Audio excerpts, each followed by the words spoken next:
Stéphane Giganon, je suis directrice démarche qualité pour l'association AID. Moi c'est Jordan Lapis de Salé, je suis chargé de mission évaluation à la direction des démarche qualité de l'association.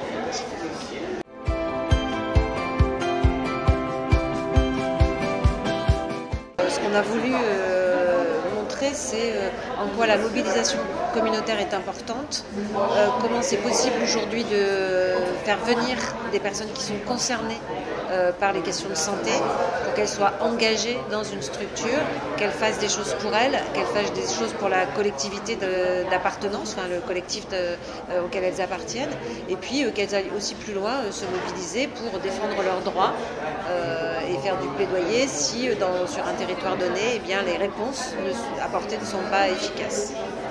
Tout à fait.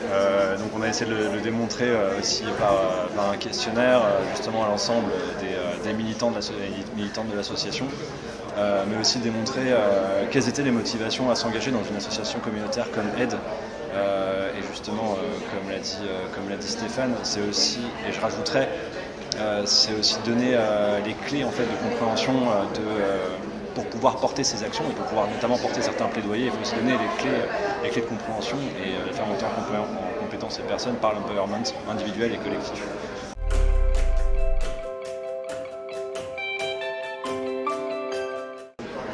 En fait, ce qu'on espère, enfin, ce dont moi je rêve, par exemple, je peux parler d'un rêve, je rêverais que toutes les actions de santé réalisées sur les territoires correspondent vraiment à ce qu'attendent les personnes et que les personnes soient, comment dire, au-delà de la participation à l'IBI, qu'elles soient vraiment inscrites dans leur parcours, qu'elles puissent en dire quelque chose et qu'on leur laisse la parole et qu'on les aide et qu'on renforce leurs capacités. Parce qu'il ne suffit pas de faire participer les gens, il faut aussi renforcer les capacités.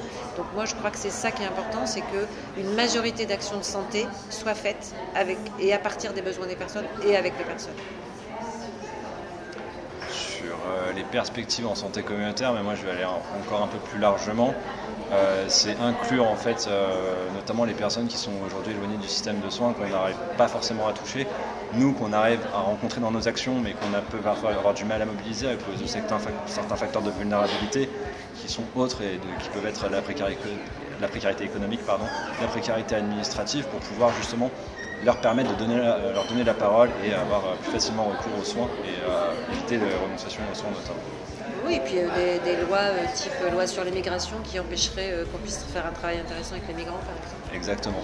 Ou aussi tout ce qui est la remise en question de l'AME, enfin ouais. Tout ça, voilà, justement. Si on commence à regarder d'un peu plus près comment travailler sur les territoires et plus en proximité, alors j'ai espoir qu'on travaille aussi avec les personnes. Alors, ça va dans la démarche de valoriser le savoir expérientiel. On en entend beaucoup parler depuis hier, de la participation des personnes qui est super importante, et notamment dans la santé communautaire. On n'a pas attendu de nous donner la parole pour l'apprendre, et je pense qu'aujourd'hui on essaye justement de démontrer ça au fur et à mesure des interventions. Oui, c'est ça, et aussi qu'il y ait une vraie reconnaissance du travail des associations de première ligne, et qu'elles ne soient pas ignorées ni dans leur pratique, ni dans leur existence, ni dans l'apport sur la santé publique aujourd'hui.